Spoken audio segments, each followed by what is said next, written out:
baby, listen to me speak, yeah. No matter what, just let it go.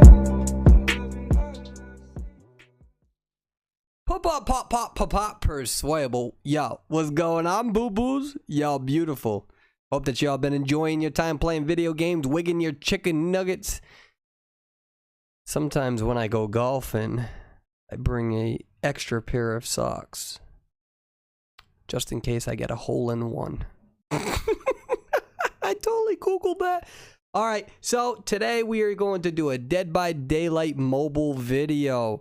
And I would like to tell you guys my personal opinion on exhaustion perks and which exhaustion perks are the best exhaustion perks and how they may be a little bit different from Dead by Daylight PC and console, but not completely, but a little bit. I can tell you what has been working for me. One of the things that I want you all to remember is that everybody's going to have their own tier list, and I even disagree with the development team. Wow, what balls do I have? Well, we'll get into that in a little bit. Let you know what's been working very well for me, some of the positives and the negatives of each of these individual traits, and I think that's probably the most important thing to really go over. So let's get right into it.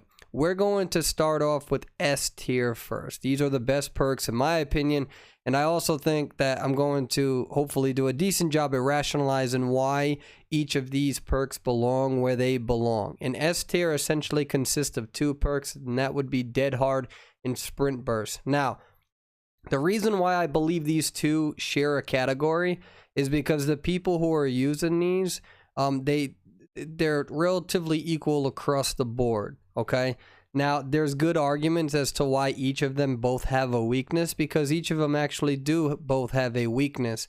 And it's also going to depend on your build and how you end up using these together. For instance, I don't really like using Sprint Burst and Spine Chill together because, well, you guys know Spine Chill is one of my most favorite perks.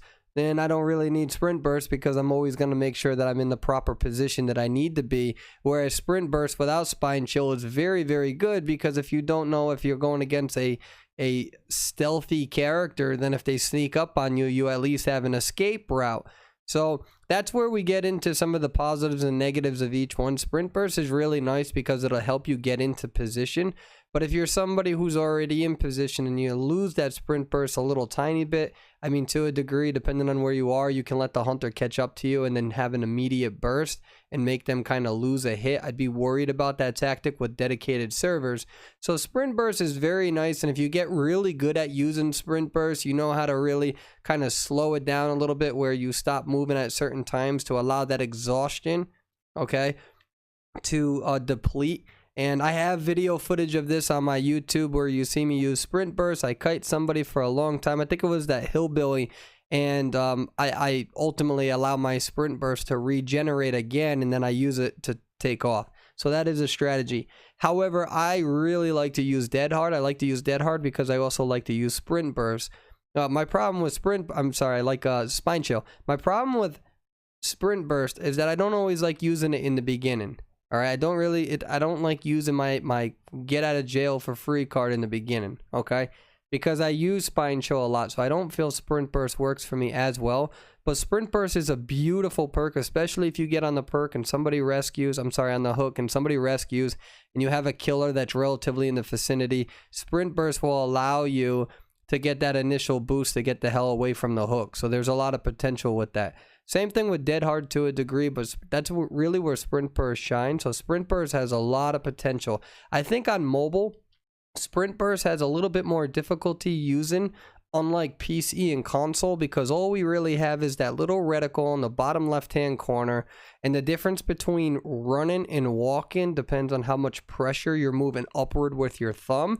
Whereas on the PC, you have different buttons that you can press that will actually put you into a walking state or a crouching state, whereas on mobile, we only have a crouching state and a standing state, and between that standing state, whether you walk or run depends on how much pressure you put on using that reticle with your left hand.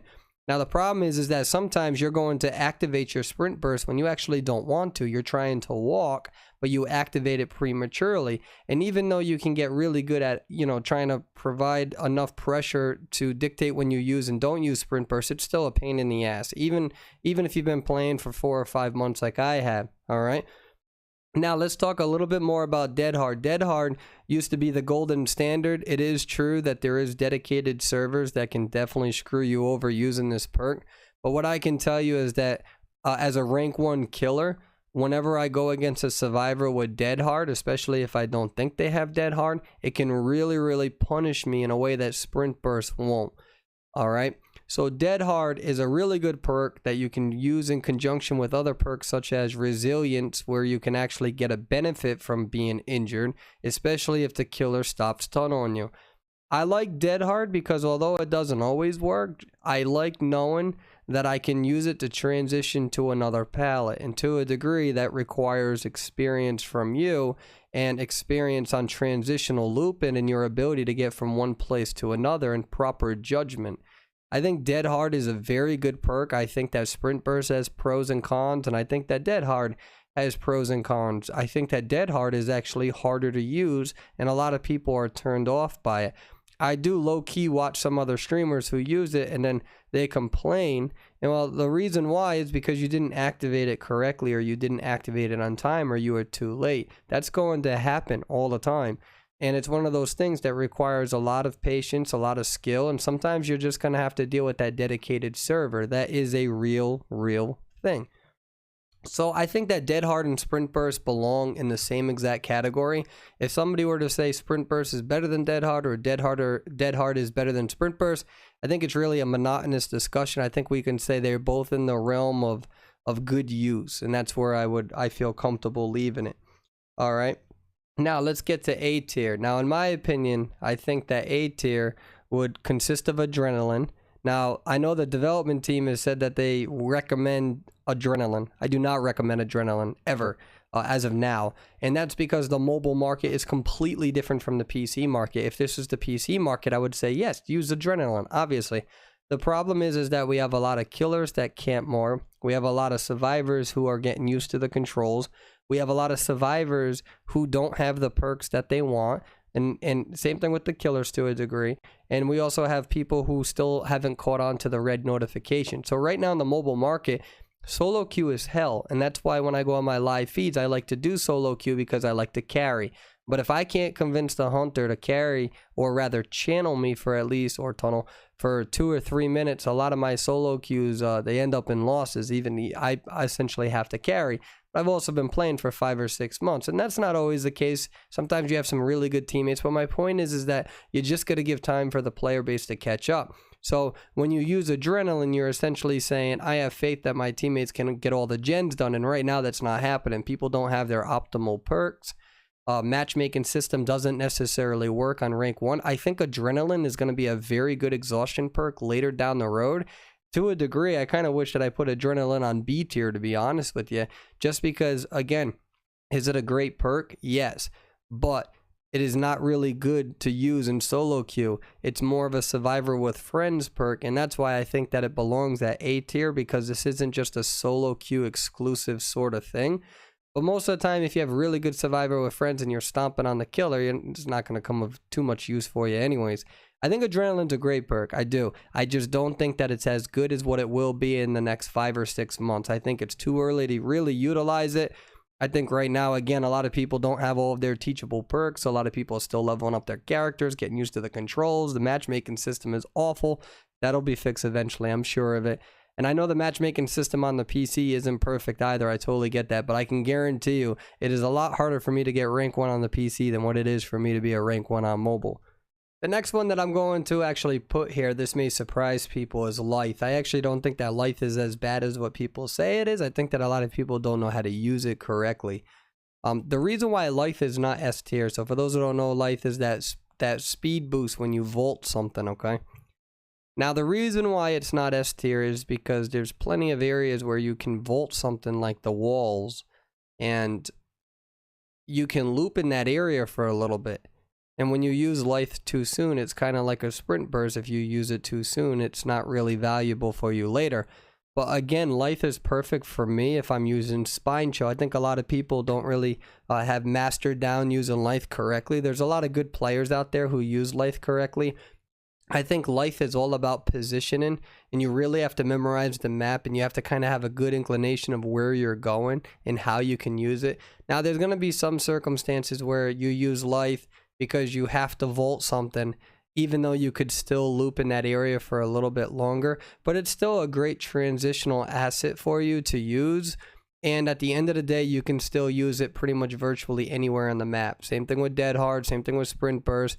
And it's actually more theoretically usable than what adrenaline is. Again, adrenaline right now is based on this idea that your teammates are going to be able to get all the gens down. That's a lot of faith in random solo queues. Now, life, I think, is really good in combination for characters who use spine chill, because you're always going to be in the proper position and you're going to know how to manipulate the map to your advantage. So you can maximize your looping without have to unnecessarily vault something.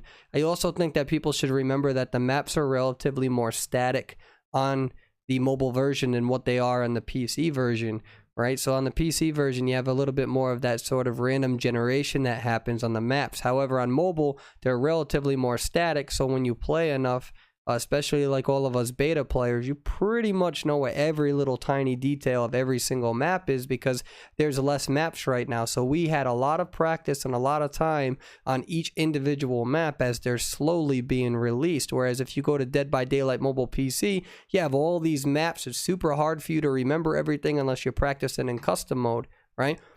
So because of that, a lot of people have been able to memorize certain features of each map, which means that you can manipulate your environment with your own kiting strategy to maximize when and how you should use life, especially against certain characters that you know are going to do relatively well in certain areas of the map. It's a good transitional sort of skill. I think it works very well with spine chill. If you're somebody that doesn't like to use spine chill, I think that life isn't as great for you. Again, sprint burst would be better for you in case somebody sneaks up on you.